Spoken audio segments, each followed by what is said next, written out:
Inclinemos nuestros rostros, hermanos. Señor, te damos gracias por esta hermosa mañana en la que podemos, Señor, gozarnos por la resurrección. Gracias, Señor, porque tú vives. Gracias por la esperanza que tenemos, porque tú vives, nosotros también viviremos.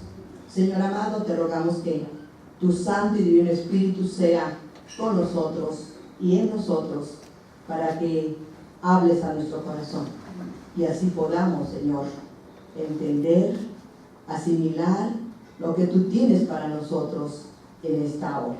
En el nombre de Jesús, el Cristo vivo. Amén. Pueden sentarse, hermanos.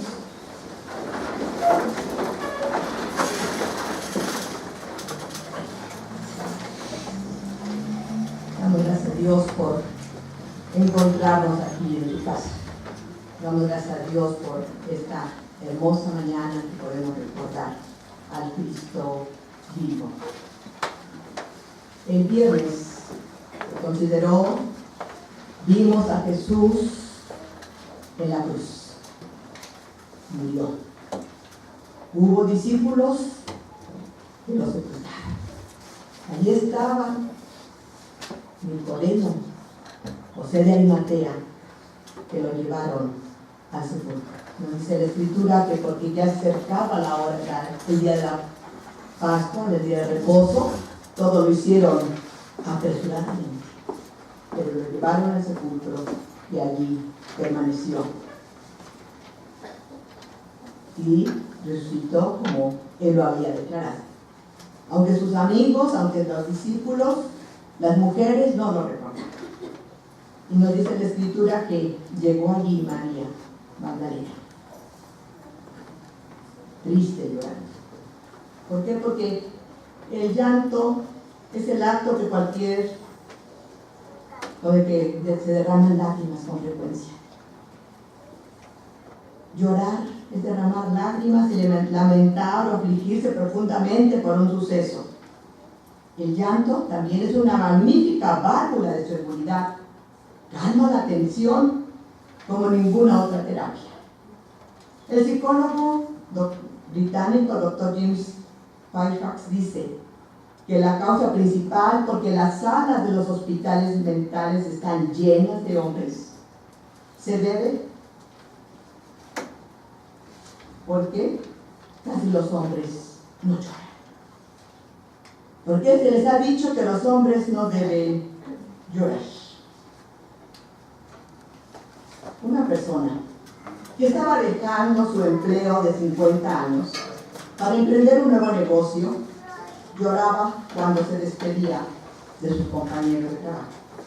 Al hacerlo decía perdón por las lágrimas. ¿Por qué muchas veces sentimos nosotros que debemos disculparnos al llorar? Tal vez vemos las lágrimas como una muestra de debilidad de nuestro carácter, que no nos gusta que los demás conozcan. Tal vez nos sentimos incómodos o pensamos que nuestras lágrimas molestan a los demás. Sin embargo, Dios es quien nos dio nuestras emociones. Son una característica de que hemos sido hechos a su imagen. Jesús lloró frente al sepulcro de Lázaro y creemos que no se disculpó porque lloraba. Nuestro tema de esta mañana: ¿por qué lloras? ¿A quién buscas? Y hemos leído el pasaje de Juan 20, en donde nos da a conocer que María nos dice muy temprano, muy de mañana, el primer día de la semana, fue al sepulcro, en la madrugada del domingo. Y para sorpresa de ella se vio quitada aquella gran piedra que habían puesto, que habían sido sellada para que nadie, porque sus enemigos se acordaban que Jesús había dicho que al tercer día iba a resucitar de los muertos. Así que aseguraron muy bien para que nadie se llevara el cuerpo y después dijeran que Jesús había resucitado. Juan no menciona a las otras mujeres que fueron con ella. Ella es mencionada por el afecto que sentía hacia el maestro. Los otros evangelistas se mencionan a las otras 3 mujeres más. Pero esta mujer sentía un especial amor, fervor por Jesucristo, porque Jesús había sacado de ella 7 demonios. Le servía con otras mujeres que menciona Lucas 8:2. Veíamos el viernes la presencia de mujeres en la cruz. En el sepelio también nos dice Lucas 23:55. Ahora la vemos junto al sepulcro. Es una prueba de su evidente y sincero afecto que profesaba al Señor. Se mantuvo de pie junto a la cruz hasta su muerte. Vino muy de mañana, tan pronto como había pasado el día de reposo. Este fue el primer día de reposo para los cristianos, el primer día de la semana. Y comenzó esta mujer, el primer día para los cristianos. Ella comenzó yendo a investigar sobre el cuerpo del Señor, quien con su resurrección hizo nuevas todas las cosas, y también el día de reposo. Los que buscan al Señor muy de mañana, les será dada una luz que brillará cada día, cada momento más y más. ¿No dice la Escritura que María Magdalena halló quitada la piedra del sepulcro? El ángel, nos dice otro de los evangelistas, que al llegar hizo rodar la piedra hacia atrás. Este es el comienzo de un día glorioso, de un descubrimiento grande. El Señor había resucitado, aunque ella no se había percatado. Fue a la tumba a ungir el cuerpo de Jesús. Pero cuando llegó a la tumba estaba vacía. Jesús no estaba allí. María Magdalena, al ver quitada la piedra y el sepulcro vacío, se alarmó.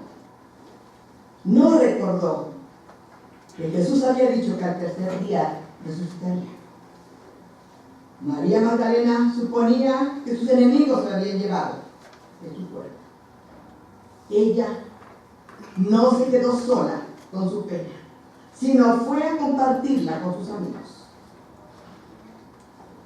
Dice la Escritura que puede decirle salir en el versículo 2, donde fue, ya en el versículo 3, dice: y salieron Pedro y el otro discípulo y fueron al sepulcro, y corrían los dos juntos, pero el otro discípulo corrió más a prisa que Pedro, y llegó primero al sepulcro. Perplejos ante las noticias de María Magdalena, llegaron al sepulcro. Nos dice, ¿verdad?, que Pedro y Juan siguen en su investigación. María solamente en la puerta pudo ver que ya no estaba el cuerpo, pero ellos entran,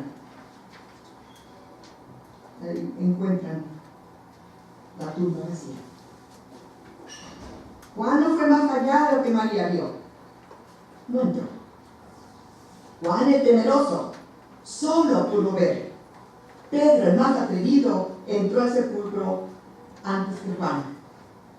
Y hallaron los lienzos con que había sido envuelto el cuerpo del Señor, puestos allí. Y el sudario de la cabecera de su cabeza estaba junto a los lienzos. Los lienzos habían sido enrollados en un lugar aparte. Esto significa que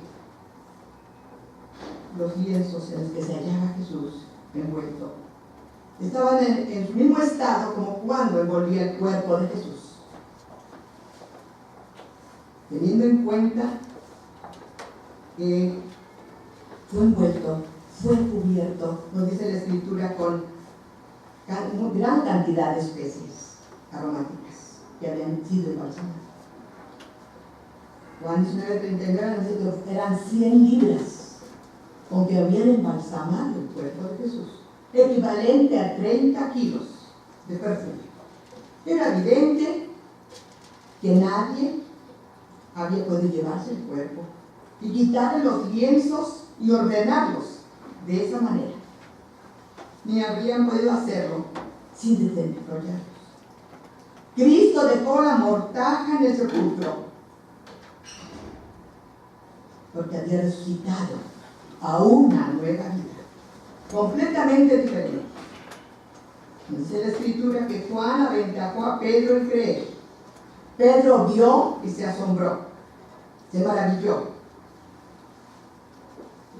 Juan, dice el versículo 8, entonces entró también el otro discípulo que había venido al sepulcro, vio y creyó. Vio y creyó. La resurrección había sido conmemorada, había celebrado. Pero ellos, Pedro y Juan, no cabían su mesa. No entendían. También vemos que la resistencia de su creer era, dice la Escritura, porque aún no entendían las Escrituras. Juan y Pedro no siguieron en la investigación. Con el ánimo suspenso entre ellos y el gozo y el asombro regresaron. Sabemos que en la casa de Juan había alguien a quien informar que la tumba estaba vacía y que se llenaría de gozo hasta reposar su corazón. María. Pero María Magdalena sí se quedó en el sepulcro donde había puesto su Señor. Ella pensaba que lo habían perdido y no quería retirarse. Se quedó llorando junto al sepulcro. Sus lágrimas nos dicen cuánto sentía la pérdida de su maestro. Y mientras lloraba se inclinó a mirar dentro del sepulcro, dice el versículo 11, mientras María estaba llorando junto al sepulcro, y mientras lloraba se inclinó a mirar dentro del sepulcro. Y fue en ese momento que vio a 2 ángeles con vestiduras blancas. Porque llorar no nos impide buscar. Aunque ella lloraba, se inclinó para mirar la naturaleza de esos ángeles. Mensajeros del cielo que habían sido enviados para honrar a Jesús. Ahora que Jesús, el Hijo de Dios, iba a ser manifestado en el mundo. Los ángeles tenían el encargo de atenderle y servirle, como lo hicieron cuando Jesús nació. Dieron las buenas nuevas. Ha nacido allá en la ciudad de Belén un Salvador que es Cristo, el Señor. Ahora les dicen, ya, ¿por qué buscan entre los muertos a que vive? También los ángeles fueron enviados para consolar y confortar a los discípulos, para darle la noticia de que Jesús había resucitado. Les preparaba para ver. Eran 2 ángeles, vestidos de blanco. El color blanco que simboliza pureza, santidad, paz verdadera. Sentados, uno frente al otro. Uno a la cabecera y el otro a los pies del sepulcro. Eso también nos hace recordar a los querubines sobre el propiciatorio del arca. Uno frente al otro, con sus alas abiertas. Cristo crucificado es el gran propiciatorio. Más aún, la propiciación en persona. La pregunta de compasión que dirigen a María. mujer, ¿por qué lloras? Se dirigen a ella, ¿por qué lloras? Cuando tienes tantos motivos para regocijarte. Con esta pregunta también nos muestran el interés que tienen el Señor y sus mensajeros por nuestros problemas, por nuestras penas, por nuestros momentos difíciles, por los que atravesamos nosotros cuando lloramos, cuando sufrimos, cuando nos encontramos tristes. La pregunta, le pregunta los ángeles a María para informarle algo que había de cambiar su pesar en alegría. María, con su melancolía, contesta: porque se han llevado a mi Señor y no sé dónde le han puesto. Ni la visión ni la sonrisa de los ángeles bastó para que María se olvidara de su propósito. Ha querido ir a la tumba a buscar el cuerpo de Jesús. Los ángeles le habían preguntado: ¿por qué lloras? Ella responde, ¿cómo se responde? Dice: tengo grande motivo para llorar, porque se han llevado a mi Señor.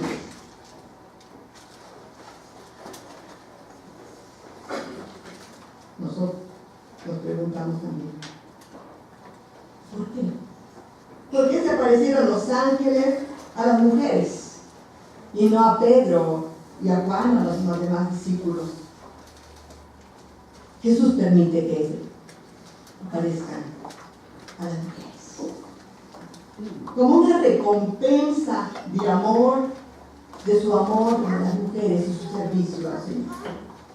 Nos dice la Escritura que siempre ellas fueron fieles, servidoras, que nos dice también de sus, que ellas le ayudaban de lo que ellas tenían. Y también sabía el Señor que ellas serían fieles comunicadoras de su resurrección. María Magdalena hablando con los ángeles. Pero no dice el versículo 14: cuando había dicho esto, se volvió y vio a Jesús. ¿Qué hizo que se volviera hacia Jesús? El Señor mismo le enseñó. María suspira por ver el cadáver del Señor, y allí está vivo. Así es como Jesús, como el Señor responde a las oraciones de los suyos. Nos contesta, no nos deja solos, da la respuesta cuando en nuestro corazón, en nuestra tristeza, está allí. Y la pregunta: ¿por qué lloras? Al decir esto, se volvió y vio a Jesús que estaba allí. Mas de la Escritura, mas no sabía que era Jesús. ¿Qué fue lo que hizo a María volverse? ¿Sería porque los ángeles al ver a Jesús lo señalaron, dando a entender que Jesús estaba aquí? María seguía mirando al sepulcro, ya no, sino en dirección contraria. Porque María sintió los pasos de Jesús que se acercaba. Porque los ángeles desaparecieron súbitamente de su vista. Al Señor no le plugo indicarnos esta respuesta. María se volvió, porque esperaba nuevos descubrimientos. En su ardiente deseo de encontrar a Jesús, que la hizo volver a todos lados. Y nos dice, mas no sabía que era Jesús el que estaba ahí. ¿Cuántas veces también nosotros, con nuestras preocupaciones, nuestras tristezas, no nos damos cuenta que el Señor está cerca de nosotros.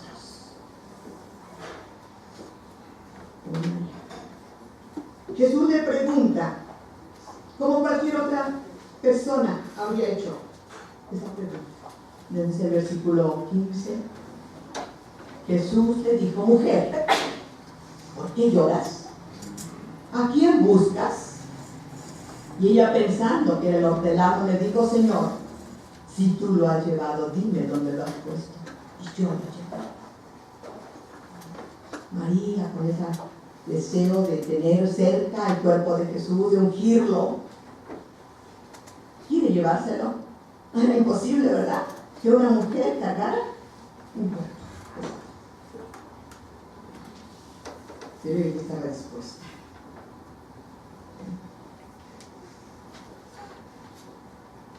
Su dolor y su pena de la tristeza era grande en ella.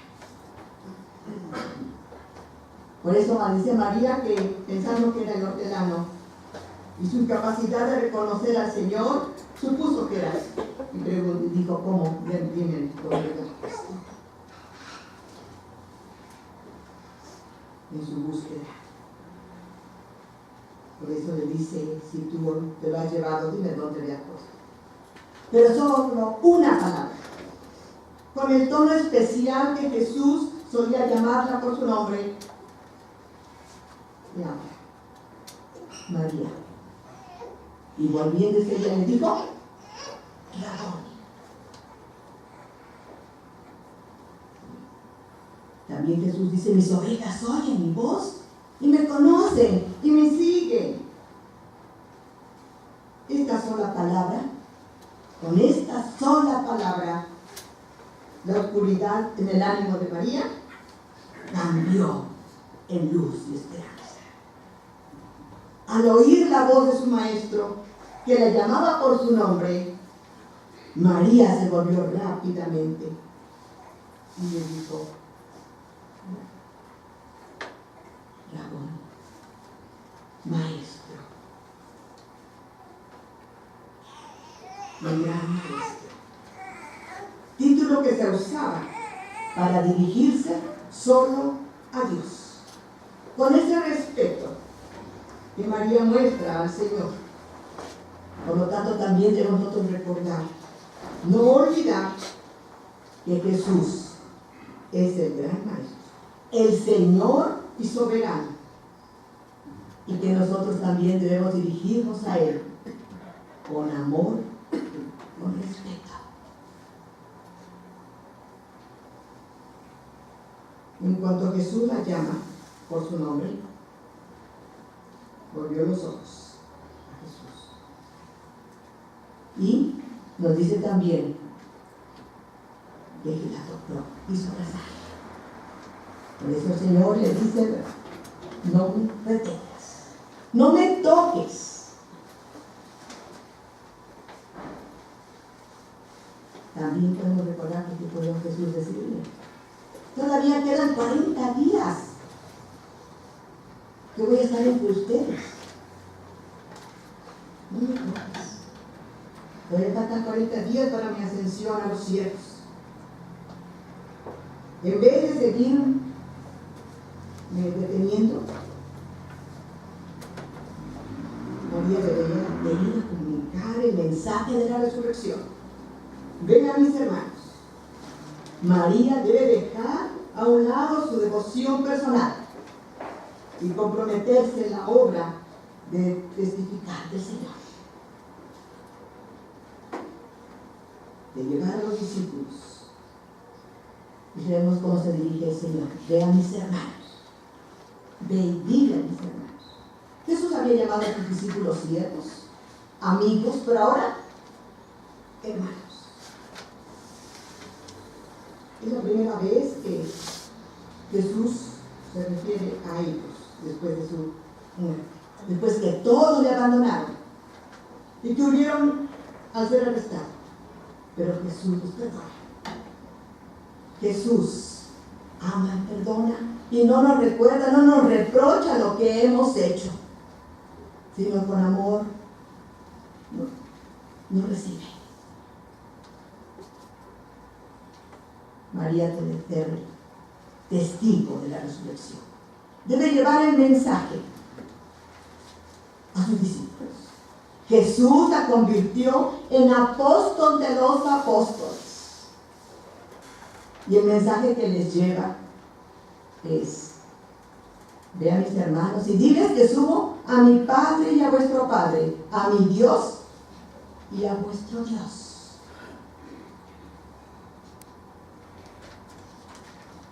Por ser el primogénito de entre los muertos, Jesús. Tenemos un Padre en común, el Padre de nuestro Señor Jesucristo, y Padre nuestro Padre y Dios. De Jesús es su Padre. Aunque Jesucristo es Dios, como el Padre es también hombre, como nosotros. Dios es Dios y Padre de nuestro Redentor. Y para sostenernos, a fin de también ser nuestro Dios, ser también nuestro Padre, Padre de los redimidos, Padre nuestro, Padre de los creyentes, al que nos da, al que es su propio Padre. Es cierto que el Dios y Padre de nuestro Señor Jesucristo también es nuestro Padre. ¿Cuándo? Cuando nosotros lo recibimos. A todos los que le recibieron, a los que creen en su nombre, les dio potestad de ser hechos hijos de Dios. Podemos acudir a Él diciendo: Abba, Padre. Pero no olvidemos nuestra relación con el Padre. Jesús es el Hijo, el unigénito, y nosotros somos hijos por adopción. De una manera, cuando nacemos de nuevo, somos hijos de Dios. Por eso Jesús, al referirse en esa unión de Dios con nosotros, dice nuestro Padre. No se incluye. Dice vuestro Padre. En el mensaje que Jesús da a María, que le llevara a sus discípulos: subo a mi Padre,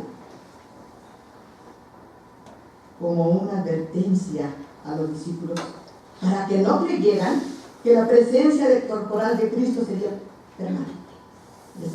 Subo a mi Padre, ve y diles: subo a mi Padre. Cristo previene a sus discípulos. Había resultado, pero no iba a estar con ellos. Tenían que ascender. Cuando dice que suba al Padre como su Padre, pero lo dice con aire de triunfo, para que se regocijen los que le aman. Pues sube el Señor, va a subir allá como nuestro precursor. Nos va a preparar un lugar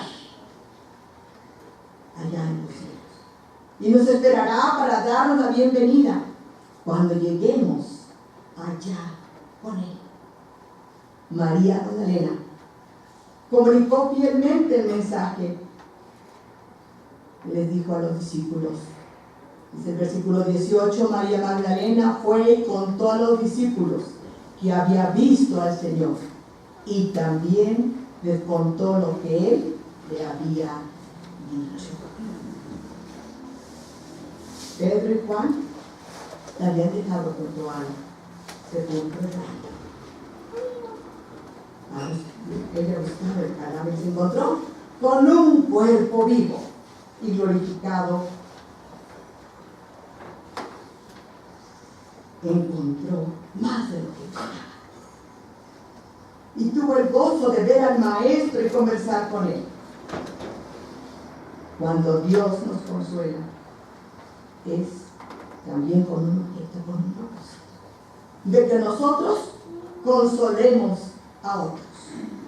María comunicó a los discípulos lo que había visto y lo que había oído. Fue María Magdalena y anunció a los discípulos: he visto al Señor. Y él le había dicho estas cosas. María recibe una misión que desempeña para La vida es hermosa y buena cuando nos entregamos para servir en la obra del Señor como fieles testigos, para ser fieles testigos de su resurrección, dando las buenas nuevas de salvación. Muchos somos enviados, todos somos enviados por Jesús, como María Magdalena. Llevó consuelo y amor a los tristes. Dice el himno, muchos que viven en tu derredor, tristes, hambrientos están. Tú con tu vida les puedes llevar gozo, luz y bendición. El mensaje fue dado a María, ahora a nosotros, para que compartamos o comuniquemos el mensaje de Jesucristo. Y les invito a que, como oración, cantemos este himno. Número 234, usa mi vida. Número 234. Y que esto sea lo que el Señor, como una entrega al Señor, como una disposición de responder, es decir, Señor, usa mi vida. Así como usaste la vida de María, Pedro, Juan, tus discípulos, las mujeres, al llevar el mensaje. Que el Señor use nuestra vida para compartir también las buenas nuevas.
Siendo una realidad en cada uno de nosotros y más de los hermanos para que hoy fueron consagrados en el diaconado.